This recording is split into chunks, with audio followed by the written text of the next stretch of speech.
ఇది అంటారు. ఇన్ని దానాల్లో ఏ దానం గొప్పదంటారు? అవయవ దానమా? అన్నదానమే గొప్పండి.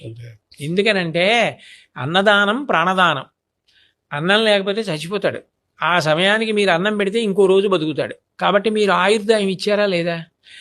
ఆ తిన్న అన్నంతో ఆ బలంతో ఆయన ఏదైనా మంచి పని చేయొచ్చు. పొద్దున మా ఆవిడ పలహారం పెట్టింది కాబట్టి ఇప్పుడు నేను మాట్లాడుతున్నాను కదా. అది తినకపోతే ఏం మాట్లాడతాను, పడిపోతాను. కాబట్టి మీరు పెట్టిన అన్నంతో ఆయన మంచి పని చేశాడనుకోండి, మీరు ఆ మంచి పనికి కూడా కారణం అయ్యారా? పైగా మీరు లోకంలో ఏ దానం చేయండి, అమ్మయ్య నాకు తృప్తి అండి అన్న మాట అండవు. సువర్ణ దానం చేశారనుకోండి, మీరు 10 టన్నుల బంగారం ఇచ్చేసిన ఇంకొక తులం ఉంటే బాగుండండి అనొచ్చేమో, చెప్పలేము. కానీ అన్నదానం కడుపు నిండిపోయింది అనుకోండి, ఇంకా పెట్టండి అని ఎవడండం.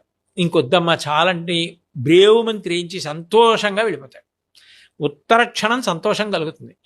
నాకు చాలు అన్న మాట అనేది అన్నదానం విషయంలోనే. ప్రాణాలు నిలబడేది అన్నదానం విషయంలోనే. అన్నం వలనే శాంతి ధర్మం. అన్నం దొరకలేదనుకోండి నేర ప్రవృత్తి వస్తుంది.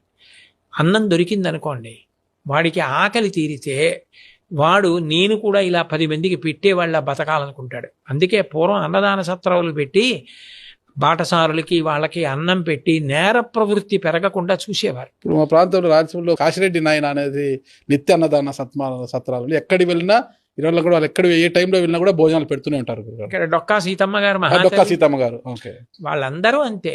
అందుకని దానము, ఈ అన్నం పెట్టడం అనేది సనాతన ధర్మంలో అంతర్భాగం. అందుకే అసలు అతిథిలే